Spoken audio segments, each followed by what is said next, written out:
Hey, everybody, my next guest is a very funny comedian who's out there working the circuit and making blimping look easy. Here he is, folks, the one and only Fat Jay. Jay, what's up, brother? How you doing, man? I am wonderful. How are you, good sir?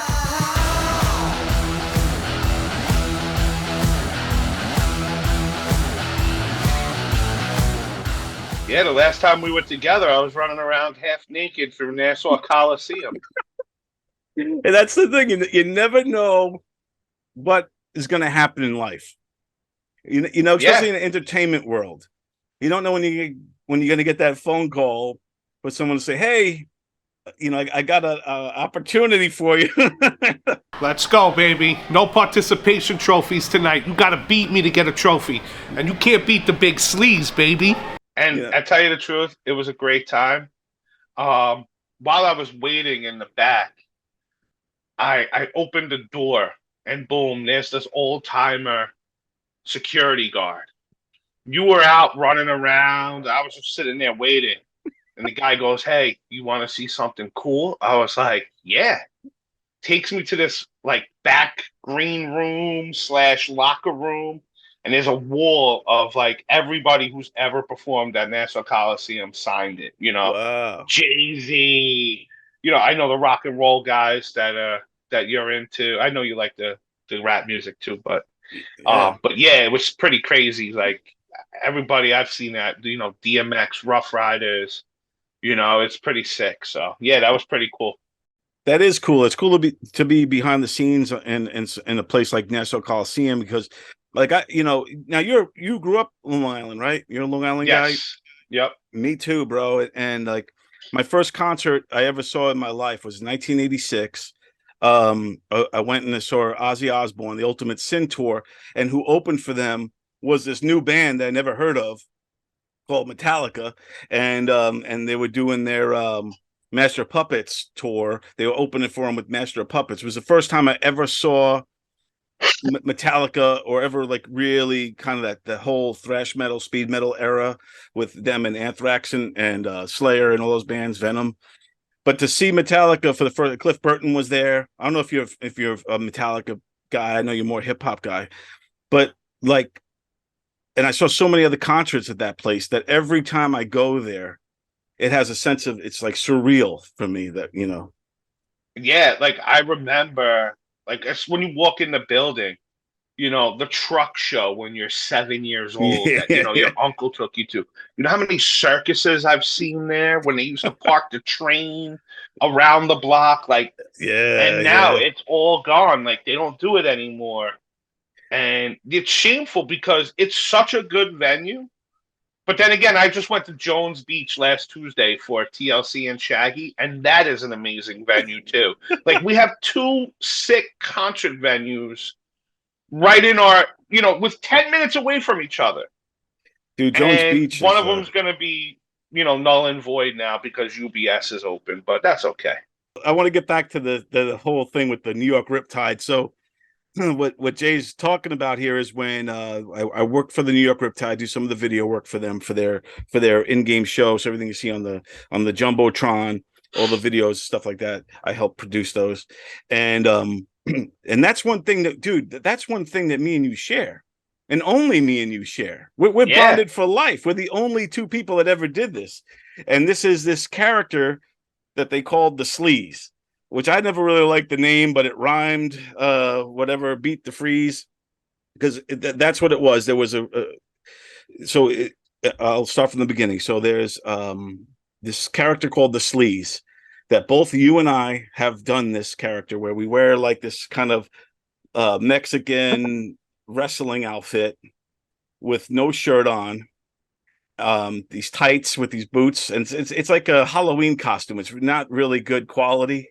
It's Nacho Libre, Yeah, but yeah, yeah, Nacho like, Libre, the Jack Black. 99-cent version. Right, yeah, it's the 99-cent Nacho Libre. So the season before, they asked me to do it, and I did 9 of those runs. I did it 9 times. I did the whole thing, and then this year, I just didn't. I couldn't do it. I had too much going on, and I'm older now. I'm old.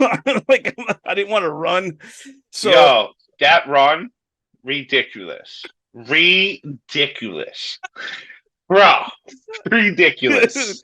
So it's like, yeah, because what it is so it's a spin-off of another event that they do. I think they started doing it at Atlanta Braves games, where they have a guy called the Freeze, and it's this dude who's dressed up like what's that Ozone? What's that character from? Yeah, Flash Gordon type Yeah, thing.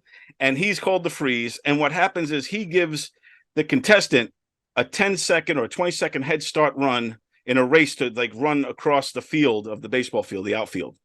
And then after that, he comes in running, and this guy's super fast. He's the Freeze, and 9 out of 10 times he wins, and he beats the contestant. He's Usain Bolt under that costume. Right, exactly. Like, yeah, he's that guy. Super fast. So they wanted to do a parody of this called Beat the Sleaze instead of Beat the Freeze, where we would dress up like Lucha Libre, and we get the head start because we're bigger guys, right? And then some little kid comes in, runs around us and beats us, and there's the gag, right? So I did it all that other season. This season I gave you the call because I didn't want to do it, and they said, do you know anybody? I said, I know a few people, who might be interested. I called Tony Walker before I called you.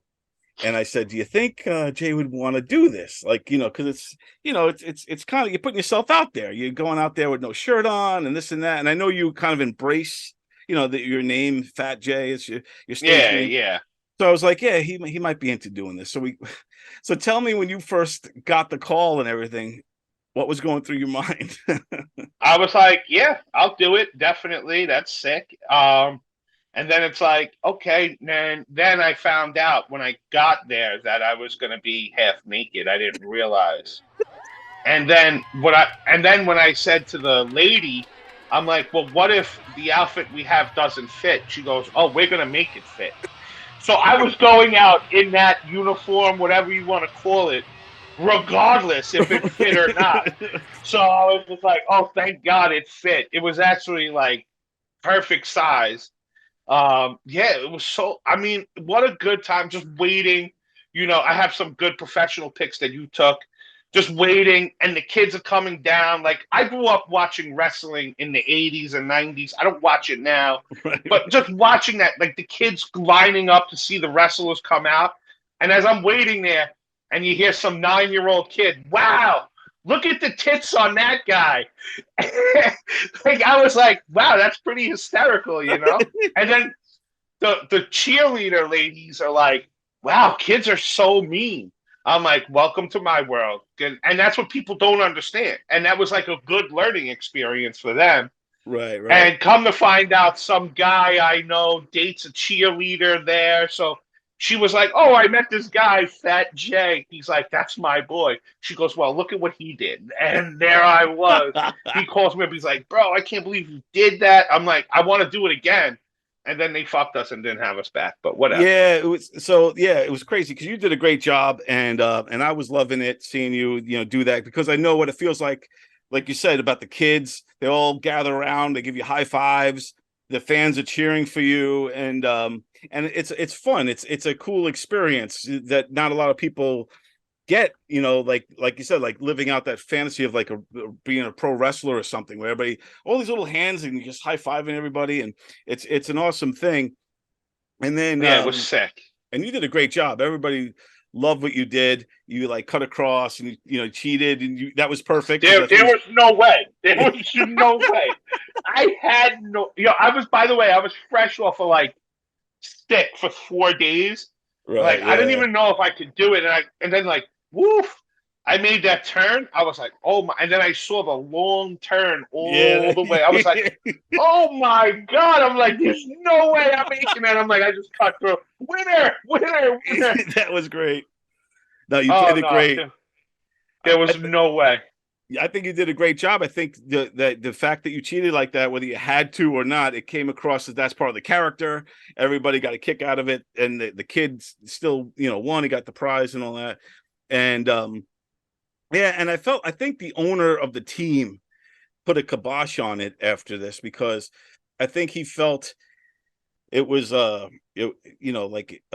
because now with all the fat shaming, body shaming stuff, all Yeah. this, so he kind of felt, I guess, that it wasn't appropriate for the times now or something like that. But I still think that you should. Put me in a meeting. Put me in a meeting with Yeah. him. We'll bring that character back next Yeah. season because it is appropriate. Kids need to see that. That's the thing. Like stop being so woke. Yo, there's fat guys that can do and don't care. And that's my whole point. Like, I'm not the fat guy with a t-shirt on in the pool. Right. If the pool's open, my titties is out. I don't care. Oh, we're eating go stand in the fucking corner and don't look at me. Because I'm gonna be eating too, probably in the pool with my boobies out. This is a public service announcement. This is proof you don't have to wait 30 minutes after eating to get in the pool. I'm eating right now. I'm in the pool and I'm eating. And that's what, like, yeah, the whole. Granted, again, like, I'm not a guy. You won't ever catch me in a wife beater. They call them. Right. You don't need side boob. But if the shirt, if it requires for the shirt to come off, the shirt's coming off. Right. Yeah. Yeah, I'm all for that. I think that's a good. I applaud that you do that. That you're not going to live in shame or anything or hide from any of those type of things. Because look, I was always a chubby guy. I was a t-shirt guy in the pool, but I think there's a certain freedom to when you say, no, this is me. F you. I'm gonna look how I look. If I'm going to the pool, I'm gonna be just like everybody else. I'm taking my shirt off just like everybody else. If I'm gonna eat the way I want. Like, you know what I'm saying? Like, there's no, you're not trying to hide anything, or you're not ashamed of it because why should you be? You're being yourself. Yeah, unfortunately, God made me like this for whatever reason. Maybe this is the reason, that I could put out that message, whatever. But yeah, whatever. I was bullied, all that. Yeah, people made fun of me, but whatever. It is what it is. It made me who I am today, and I wouldn't change anything. But the kids coming up now have it harder. Like when we were kids. I'm in my 40s. I'll be 46 in August. When we got home from school, we closed the door. If we didn't want to see the other kids, we didn't have to. Right. But now with the social media, the TikTok, these young fat kids they're killing themselves at home because they can't escape it. And that's the sad part. But whatever. Hey, that's what I'm trying to, be out there, be happy with who you are. And Lizzo, yeah, she may not be the hottest thing out there. I'm not saying I'm sexy, but I'm by far not sexy. Like Lizzo thinks she's sexy, and that's great if that's how you feel. But it's people come in different shapes, sizes, colors. We are accepting of the gay people now, which when we were growing up, that was a stigma. Interracial relationships are everywhere. So let fat people live too. I like cupcakes. I like fries. Why can't I enjoy my life?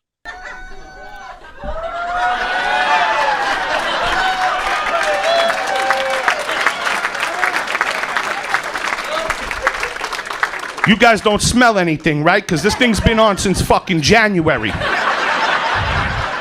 Yeah, granted, I'd like to be skinny to see what it's like. Like, I hang out with Dan LaRocco, Tom McGuire, two of the greatest looking young. They have it, they're the young, good looking kids. I'd love to be them for 2 weeks. But afterwards, I want to come back and be fat again because I like who I am, but just to see what it's like. I always tell them, like, I'd love to know what it's like to tell a girl, nah, I'm good. Like, nah, I'm good. Right. Like, they have options, Well, I look, I think you are what you touched upon about kids getting bullied for being overweight and things like that and can't escape it because of the social media and all that. I think that's a valid point. I think in a way you're kind of like a role model for these kids to kind of show them, look, man, just be yourself, don't hide from it, embrace it. I think confidence goes a long way. I think confidence in anything in life that you do transcends all of that. I think that's why there's some guys, let's just stay on the overweight guys. There's some overweight guys that get bullied, and there's other overweight guys that everybody gravitates towards. The difference is confidence, right? So you exude a lot of confidence in these days with your comedy and just being you and who you are. And I think that if a young kid sees you and goes, "Hey, you know what? I'm similar to him. Um, I could be like him someday," and start carrying themselves with a little bit of swagger and a little bit of confidence, and I think that could help elevate them. And I'll tell you where I got it from. Biggie Smalls and Big Pun, Fat Joe. Yeah, Fat Joe was, like one of the first fat guys out there. Biggie Smalls said it best, fat, black, ugly as ever. And you know what? I'm still gonna pull your chick. Heart throb never, black and ugly as ever. However, And I was like, wow, like it's okay now. Like, yeah, like, and like sewing tigers on your shirt and alligators, that was real deal. Like, we couldn't go to the Fat and Long store and get, Michael Kors and what are the Jimmy Graham shirts that, Cam from whatchamacallit, Modern Family wears. They right, were right. they were no name brands, and you just hope no one ever saw the tags. But I always tried to keep a nice sneaker collection because that took away from the shitty Fat and Long store clothes. Right.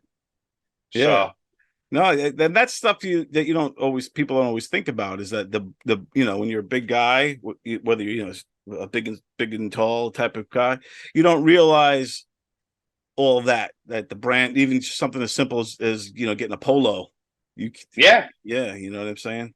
So And I used to go to, like, I was more of a reggae club guy. I used to go to, like, clubs where reggae music was prevalent. I was be the only white boy at the club. You could walk in with sneakers, jeans, and a t-shirt. And then I started dating like a white girl, and we would go to, like, Bridgeview and Patty McGee's on Sunday. You couldn't get in with that. And I was just like, why am I giving this bouncer $100 to let me in to wear sneakers? I should just go buy like Prada sneakers.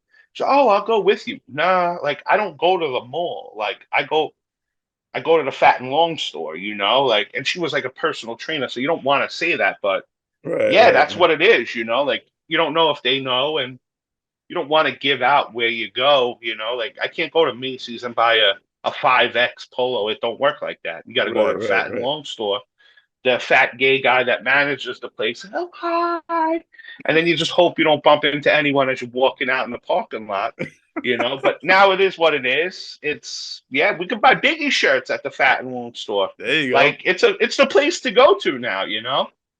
I went to one in Atlanta because I was doing a shoot with a football player, big dude, and we had to go to a big and tall store. And yeah, the clothes there, man. I was like, damn, like I was hoping I could fit into some of that stuff. Can you Yeah, hear my? some of them are nice. They have a couple of name brand ones. There was one, I think it was called Rockwell's in the city. And that was like John Madden used to shop there, all the football players, but you couldn't walk in there and buy just a t-shirt. Everything was Nautica, top name brand, and top Right. of the line. But yeah, that's where the rich people went. Yeah, man. Hi there. Are you a large person, pleasantly plump, a little on the hefty side perhaps? Well, let's face it. Are you fat? When you go jogging, do you leave potholes? When you make love, do you have to give directions? At the zoo, do elephants throw you peanuts? Do you look at a menu and say, okay? Well, now you can eat all you want, because at Thornton Mellon's tall and fat stores, we've got you covered. That's right, fine woolen, and woolen blend suits and sport coats in all the larger sizes. Husky, stout, extra stout, and the new Hindenburg line. And for you ladies, we have caftans, moo-moos, and our own exclusive A-frame in all colors and patterns. Yes, we have miles and miles of fabric. So take it from me, Thornton Mellon. If you want to look thin, you hang out with fat people. Thornton Mellon's Tall and Fat, with 150 locations across America. When I first met you, you were on Put Up, Shut Up, Stand Up as one of the judges, and we talked for a little bit about you're a vegan. Are you still vegan? We are vegan. Yeah, home cooking is vegan. Me and my girl go out, we go vegan. She said it like when we started hanging out in like 2010, 11, whatever. She's like, vegan's where it's going. And yeah, like we watched it happen. It's everywhere. There's vegan restaurants on Long Island. There's hundreds of vegan spots in the city. Vegan is everywhere. Listen, do I sneak it? Yeah, you might see me at Peter Luger's by myself. What can you do? You know. No, no, why? Why, my brothers? Ooh, 2 for 1. But whatever happens, happens. But we eat vegan. I'm a big fan of the Witch's Brew. That's a good vegan spot. I know you live out in the boondocks. If you ever get to Port Jeff, Namaste Vegan, in the 3 Village Square. Yeah, Phenomenal vegan food. There's a lot. 3 Brothers. There's a lot of vegan spots on Long Island that are really good. So you became vegan because through your girlfriend or because you wanted Yeah, to my save girlfriend's vegan. Yeah. My girlfriend, she's big into it. So yeah, let's just do vegan. Whatever makes her happy, you know? So the vegan life, like, what do you get? Cause I know there's lots of good food. Cause like you said, all these, the Namaste, there's also over there, I don't know if it's vegan or not, but there's a, in Port Jeff, a place called Slurps or whatever, where it's, all ramen and stuff like that. Yeah, vegetarian. Yeah, they do vegan too. Yeah. It's crazy. Every place pretty much does it nowadays. Like we go to weddings, you know, we eat cauliflower steak while everyone's eating filet mignon. Like I'm not getting my $400 or $500 worth that's in the envelope, but she drinks, so I try to get it that way, you know. It is what it is. It's a tough life for a fat guy. Blimping ain't easy. I keep trying to tell people, but they don't listen. Stupid fucking idiot, red-shirted ass. You guys think you're so fucking cool. It makes me sick. Let's go make fun of the vegans and their crazy lifestyle. We're not hurting anyone. Go eat a hamburger and choke on a cow dick. My girlfriend's a smoke show. She is a 10, 12, super hot. How I got so lucky, I don't know. But yeah, that's part of it, you know. That's what makes the whole limping fact, you know. Me, her, our dog, living our dream. It's all about the confidence, man. That Biggie Smalls, dude. Yeah. Yeah, pimping, baby. Big pimping, that's it. Another guy, I don't know, Mike Jones. I don't know if you ever heard of him, Texas rapper. Yeah. Now I'm hot hose all on me. That was, you know, I'm already into that, you know. And it's true, like, yeah, it was just, you know, those rappers made it. Dude, rappers really did grab hold of the heavy stuff early on, like the Fat Boys. Give me some more food, please. Give me some bologna, salami, and ham. Toast with butter and strawberry jam. I love it whether the food is cold or hot. Put a burger on a plate and it'll hit the spot. We'll eat everything in an incredible feat. $3.99 for all you can eat. All you can eat. Like you said, like Fat Joe, Biggie Smalls, Big Pun. There's a whole bunch of them, and like now you mentioned, it's really like they really did take a hold of it and embrace that and say, yeah, this is me, but you know what, I'm still gonna take your girl, I'm still gonna do this, I'm still gonna do that, I'm still dope as fuck. And yeah, you know what I'm saying, and they had that swagger and they made it cool. I'm not a player, I just crush a lot. Yeah, exactly. And you know, like maybe one kid out there goes, yo, you know what, Fat J, he's doing his thing. Maybe I could be like him. You know, just give them that, you know, hey, I'm going to go ask the hot chick who's a cheerleader to the prom, you know, or at college, whatever. Because we do fundraisers. There's a lot of times 19-year-old kids in, you know, in the audience at Governors, and they're watching and, you know, they're like, yo, that fat kid is real funny.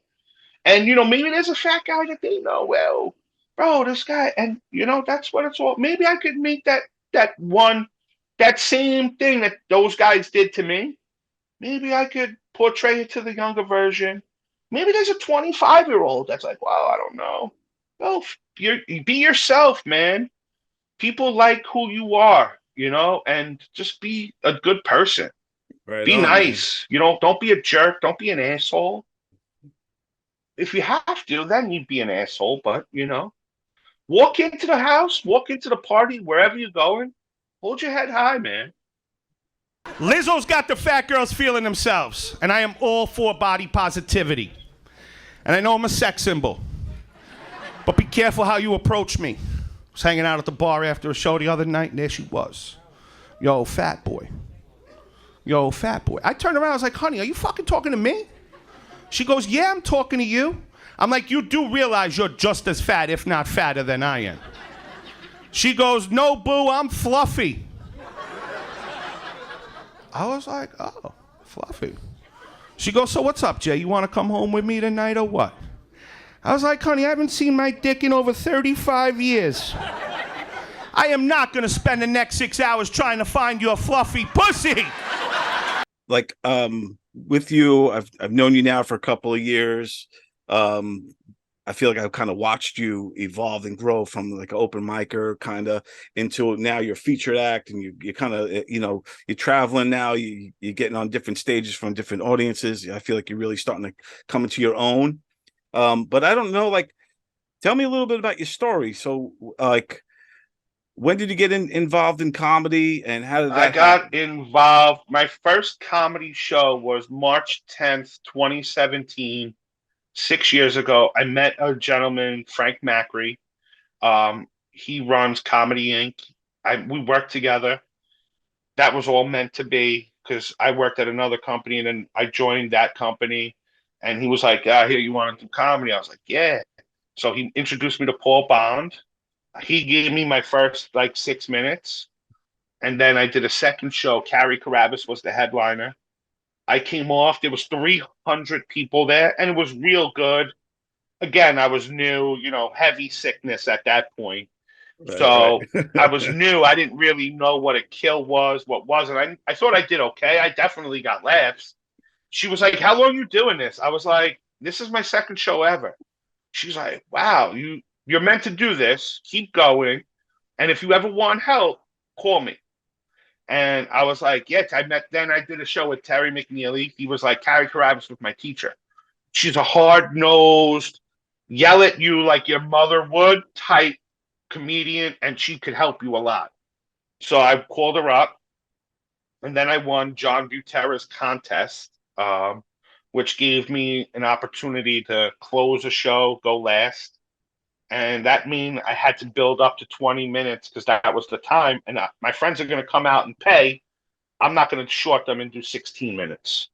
So then I went back to Carrie, like, yo, we need 20 minutes. She was like, oh, that's sick. Yeah, let's do it. And I've just taken away. I'm trying to get into the headliner position. That's obviously the goal. You know, after the fundraiser shows, people come up, oh, you should have been the headliner. We're living in a crazy world, ladies and gentlemen. When you walk out those doors, you're going to see weird people. People still wear masks. And if you want to wear a mask because you feel more safe, go right ahead. Just never alone when you're in the fucking car, you idiots. I'm where I'm supposed to be. You know, God has a plan. I'm where I'm supposed to be. When the time is right, I'll get to that. Until then, I'm living my dream. Just working on a stage, not doing a shitty bar show is just amazing. I went to the Comedy Cove. They passed me there. Nice. I'm going to be in Bristol this week. I did an audition like a month ago. They were like, so the guy that owns that, Mike Kaplan, Rob Falcone, Terry McNeely, and Carrie had mentioned me to him, said great things. So then I was going to go down with Rob, and then he never booked it, whatever. So then Terry was like, yo, are you going? I'm like, I'm going with Carrie to audition. He goes, good. If they like you, we'll bring you back when I go in June. So that's what happened. He comes up to me after. He's like, hey, come back with Terry. Everything that I was told, you lived up to. So, Dude, that's huge. I'm trying, you know. I don't care where I go. I just want to be on the show, you know. Yeah, and man. like you said, going on the road, getting to perform in front of different people, and hearing your Long Island stuff translate, like, it's just amazing. Like, and people are like, oh, you're so funny, and then you sell T-shirts. Yeah. You know, it's a dream come true. Like, I'm the entertainment. Like, people are coming to see me and laughing. And like, I did a new joke when I was there. I said, I'm going to do something new. If it works, great. If not, it dies in Bristol. Cool with that? I'm like 10 seconds in, they're laughing. Guy yells out, "It's working!" So now you got a new one. So it's like, wow, that just adds to the time. Dude, get to live the dream. We got one more comedian, then we're gonna get beyond fab out here. Ladies and gentlemen, put your hands together. A great comedian, a great friend. This is Fat Jay.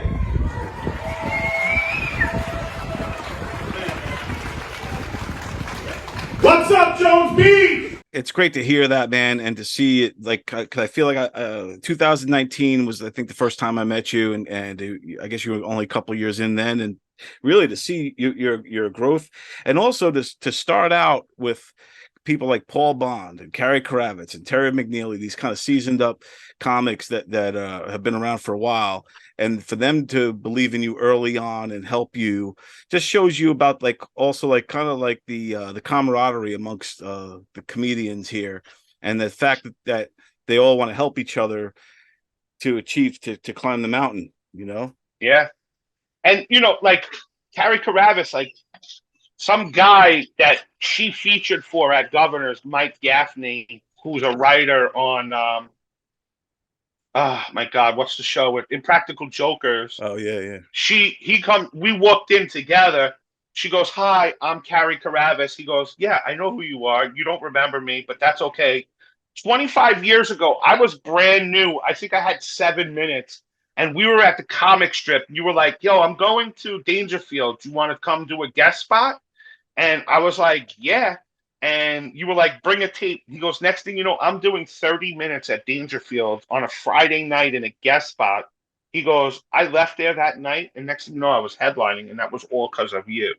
Wow. And you hear those stories, and then, she takes a couple of the guys that I work with.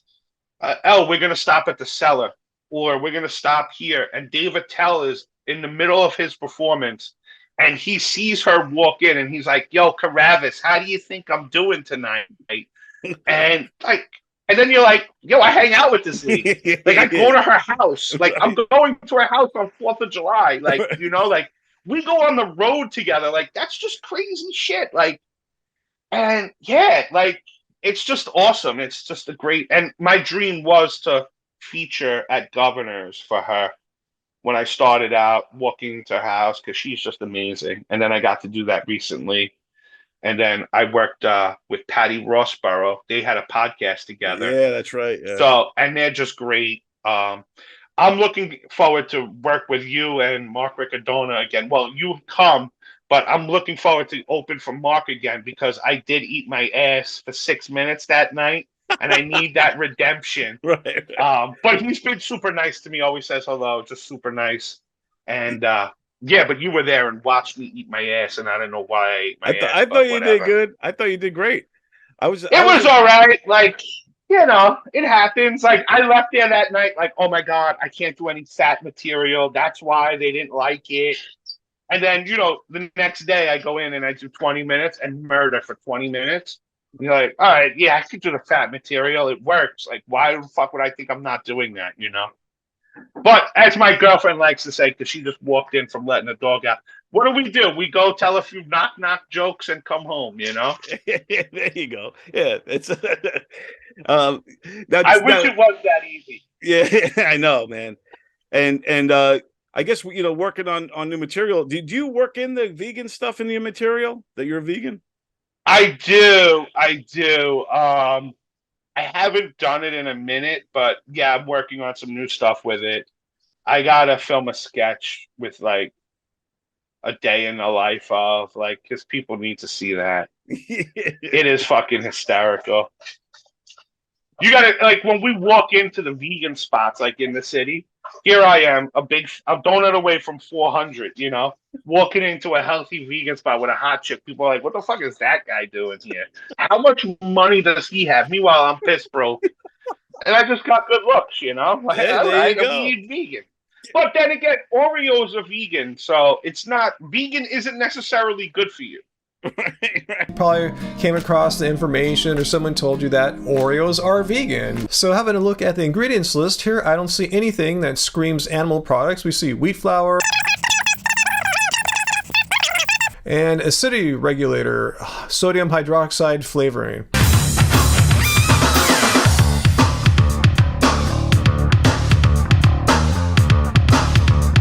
Now you talk a lot about, and you've kind of coined this phrase, and a lot of comics in Long Island use this phrase now. I see it all the time on some of the message boards and whatnot, and it's the sickness. Everyone's got the sickness.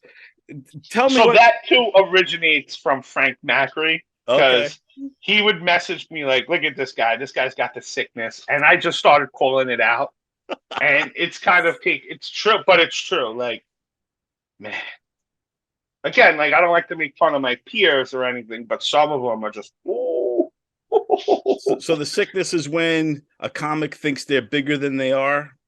That's part of it. Unawareness. Yo, I just murdered that room. Meanwhile, it was 7 minutes of pure silence. Bro, were you in the same room I was sitting in? Like, they brought 6 people. So, the producer goes, "Wow, great job," fist bump. And they're like, "Yo, like, I was that guy too. I've eaten my ass. Like, just Right. be aware. Like, hello." Like, it's a sickness. Like, really, it is a sickness. Like, so yeah, someone says they it's were on like- America's Got Talent. Meanwhile, they put on to like get the ticket to go to watch America's Got Talent. I was on America's Got.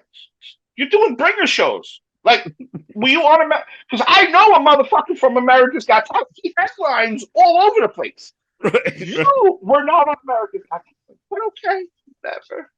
You try to call it out, and then again, I'm not trying. Like, I don't like the drama, the beefs. I don't do that, so I try not to. But when it gets too much, I'll zing someone. Like, I just got into it with one of the guys that doesn't do bringer shows because he's a seasoned vet, but then he's stunned that he's not working. Right. Like, there's nothing wrong with doing bringer shows. I did it for 5 years. I had no choice. It's how you learn the craft. You need stage time to do it. I'd have loved to walk. Hey, I'm a comedian. Oh, great! You're going to headline Governor Saturday. Yeah, I'd love to do that. That's not how it works. Yep. But it is what it is. You've gone through all the steps of a Long Island comic, because you did the bringer shows, the bar shows, all those gigs. You were around a lot of the comics with the sickness. Like, there's tons of them, and they're all at a certain level, and they all have the sickness. And you were in that group for a while, and you just like all, like they say, what rises to the top, cream and the scum, right? Both. Yeah. You are the cream. You're rising through it all. Now you've emerged from that group, because Like, I think you knew that you had like the wherewithal, and you knew what was going on. Yeah, like, I guess, like, I could pick it out, maybe because I'm older. And that's like, I see like the younger kids, and I try to advise them, like, listen, this is what it is. This is how it works. If you get funny, you don't have to bring anyone anymore. And, like, John Butera was always good. Like, I did bringer shows, but I was always in a paid spot. I was either hosting, featuring, or closing out his show.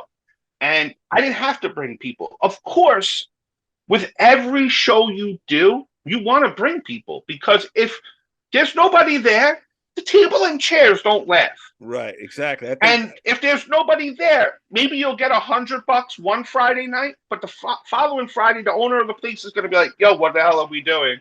Why am I paying you?" Like, that's how it works. Like, I'm not stupid. Every show's a bringer show, but obviously, when you're working at the clubs, they bring their own audience, but you still want to bring people. I still text people. Yeah. It's important to have a following. Especially, oh yeah, I was just gonna say, I think that guys like Butera are so good for the community, because he's bringing people in from all different levels of comedy, where younger ones could learn, or younger or newer comics could learn from the more seasoned ones, do's and don'ts, osmosis, all that kind of stuff. And I think it's also good to have the bringer, so you do have a packed house. And then also he gets some good headliners a lot of times too, that people could learn from and be a part of that. So I think Butera and shows like those kind of well-produced shows are really, really good. And that's, again, not all of them are great shows. There's going to be some that you show up and there's 4 people there. That happens. But most of the time, like, if I had a new idea or something, if you go to an open mic, the comics who hate you aren't laughing. So you could say the funniest thing and no one's going to laugh at you. And then you're like, wow, that doesn't even work. Like, oh, I got to scrap that. And then you could go and do it on a Butera show, and there's an audience that doesn't know you.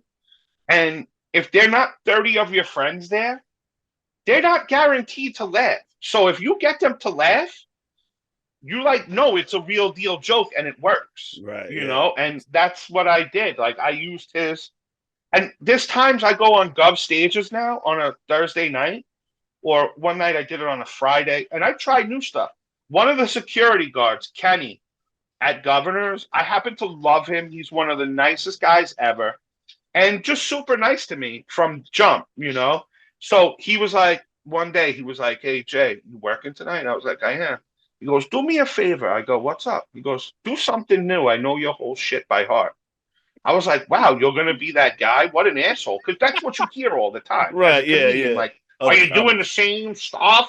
So I was like, okay, I have to do something new because Kenny wants it and he watches. Right. So I did this joke about edibles. It fucking murdered. And I call him out. I go, hey, Kenny, how'd you like that one? And I call him right out from the stage and Nice. he loves it. Yeah. And he'll give me a thumbs up or a thumbs down. And that's what I do. But it motivates you. Like, I needed that. That was good. And now I have a whole 3-minute bit about edibles. Nice, man. All because he said something. And then, you know, like we did Jones Beach. Tony Walker got us a gig at Jones Beach Band Show. And it's a cover. We opened for cover bands. And, you know, these cover bands, they think they're big shots. I get it. They have the sickness too, yeah. You know, it's a cover band sickness. Right, yeah. They go, are you guys, I've seen you, are you going to do the same material? I'm like, bro, you practice other people's material. Like, at least I wrote that myself. Like, I didn't take that from it. You're doing Bon Jovi's fucking music and practicing on Tuesdays and Thursdays. Are you kidding me right now? Like,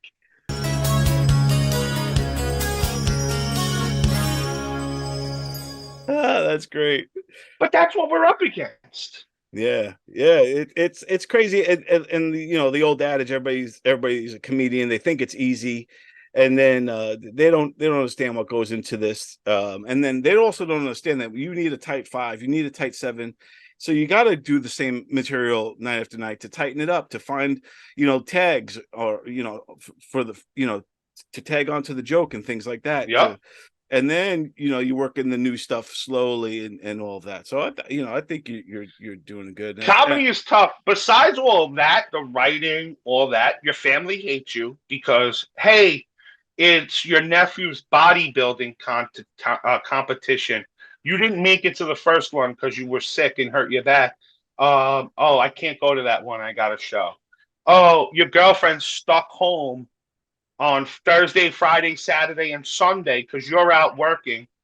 And again, if I'd love her to come to every show, but it costs money when they come to the show, and you don't make that much. So, you know, you're down, you know, a couple drinks and a veggie burger and fries. That's $80, you know, Right, and yeah, you made yeah. 100. So now, okay, you broke even for the night. What was the point, you know? Right. It's not easy. Like the whole aspect of it is not hard. Hey, my job. Hey, can I leave early on Friday? I got to go to Pennsylvania for a gig. Yeah, no problem, you know? And then you're the asshole that every time you go somewhere, yo, when you coming to a show? And then, you know, because people say it, and I'm, you know how you said it, I'm like that asshole sometimes. Yo, I gotta come to your next show. Yeah, bro, you haven't come in 6 years. You're never coming. Don't jerk me off. I do it fine all by myself. Right, you know, like my sister, I talk about her. Like they live in Staten Island. I get it. It's a stretch. Like I've been waiting to get into Governors on the main stage, like for 5 years. Right. I've been there a year now and a change. They haven't come yet.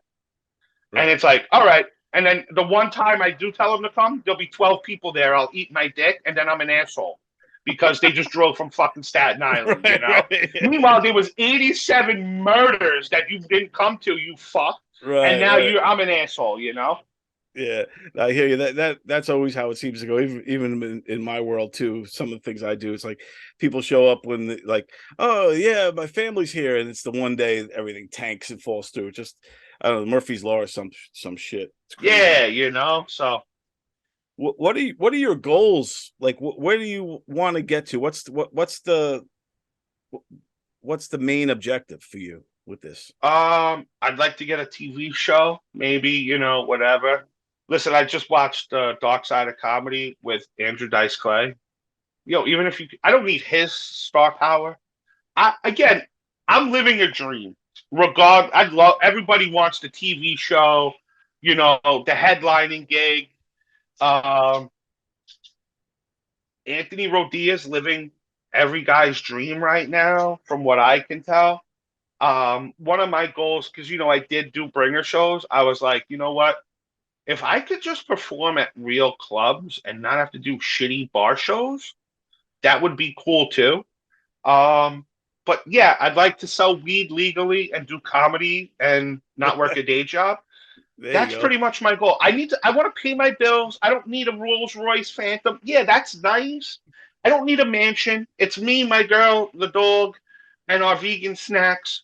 We don't need a mansion. We're good in the three bedroom house in Wantor, Seaford. We don't need anything spectacular. But if that came, I'm down with a TV show, you know, because like Biggie I could help someone else. Maybe think so. Someone sees, yo, Fat J and Kid are on TV, you know, the vegan life. Yo, how does that fat guy get a hot chick? Oh, I got to eat vegan. Maybe 2 people become vegan and save the world that way. Who knows what Fat J can bring, you know? There you go. And we're gonna, when we get the second part of this movie off the ground, I told you this already. I got a part for you. I want you to be in it. So Bozy, Plagianos. I ran around naked for you pretty much, and not even a cameo. Hey Jay, you want to be a guest spot? Nothing. You're gonna be a character in this thing, man. You're gonna be. I'd love to do it. Yeah. So it's gonna be cool, and I'm still working out the script and all that stuff. But you're definitely in it. I have your part and everything, so I already know what we're gonna do. So keep that in mind. I'm hoping to get that ready for next year, because this year has just been nuts. But I want to shoot it probably in the spring of next year of 24. Let's do it. I'd love to do it. And I'll get the scripts out to everybody soon.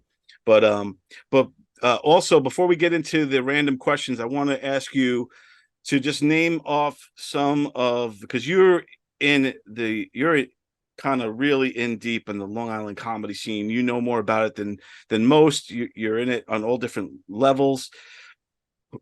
Tell me, who are some of the rising stars on Long Island? Who are some of the comics that you think are going to have the chops? Tom McGuire, Dan LaRocco. Tom's already passed at the stand, killing it. Love watching him. Wow. Got the it factor, the looks, the everything. They're young. They got the energy. They're actually really funny. And yeah, they're killing it. They're killing it. Cool. Yeah, you're gonna see them on TV one day, and I always tell them, because I'll be gone by then. I'm always like, don't forget me after the show. Look up and be like, you fat fuck, you were right, or something like that. You know, like, because that's what I always tell them. You know, because I'll be gone, because I got a short shelf life. I know that both my parents died before they were 50, so I got like 5-6 years. If I make it to 51, I'm golden. But just one day after you do the garden, just look up and be like, yo, let's smoke a blunt for Fat J. You know, like, that's what I want to look down and see, you know? Right on, dude. I think you got more than 51 years. I think you're going to surprise yourself. Yo, the blood pressure's normal. The cholesterol's normal. Somehow, some way, I'm a healthy fat guy inside. If I wanted to get skinny, I could do Ozempic for a couple months and live the skinny life. But you know, I thought about doing that too. I was like, yeah, this looks. I'm like, wow, these people are cheating. Like, and I had no idea for a few months. Like, I see people and I'm like, yo, how'd that motherfucker lose 80 pounds? Or how'd that lady lose 60 pounds? Yeah. What happened? And then I hear this Ozempic, you go for a shot a month and you're good. Yeah. But now you burp, your finger, your ring don't fit. But yeah, they're cheating. Like, yo, you had to do Slim Fast. 2 shakes and then a sensible dinner. Now you could just go get Ozempic and you don't eat. Like, and then they have Ritalin that you could take and Adderall you don't eat. Like, bro, fucking eat. That can't be good for you. I know. Yeah, it's like you're basically starving yourself. You just you don't know it. Like, And if I do Ozempic, I'll lose my tits. And who wants to lose their tits? You know, like you don't need that. you can't lose the tits, man. Those are the money makers, man. That's it. Worst case scenario. Hell yeah, dude. Well, Fat Jay, thanks so much for taking the time to do this interview with me, man. I think you're awesome, and thanks for having me. It took a while. I'm not mad at you. But we had to run around half naked first in order for us to do this. And if I have to do it again, let me know so I could get in part of Comic Sans Part 2. You're definitely gonna be Comic Sans Part 2. We're bonded for life with the sleeves, man. We're the only ones that ever did it. We're the only ones that ever wore that costume, bro. We gotta post. You gotta send me some videos from there. I know you took some videos. I want to post them. All right, cool. I'll dig through and get some of the videos, and there'll probably be some in this interview when it's all done.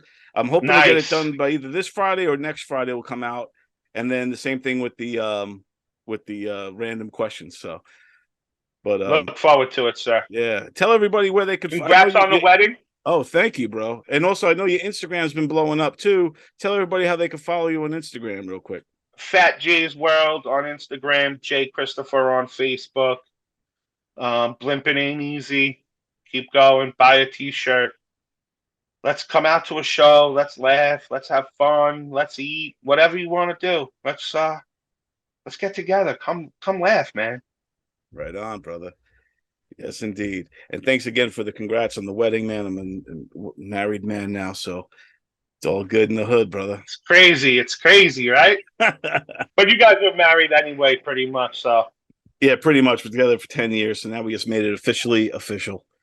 But live the dream. But good times, brother. Thanks again, man.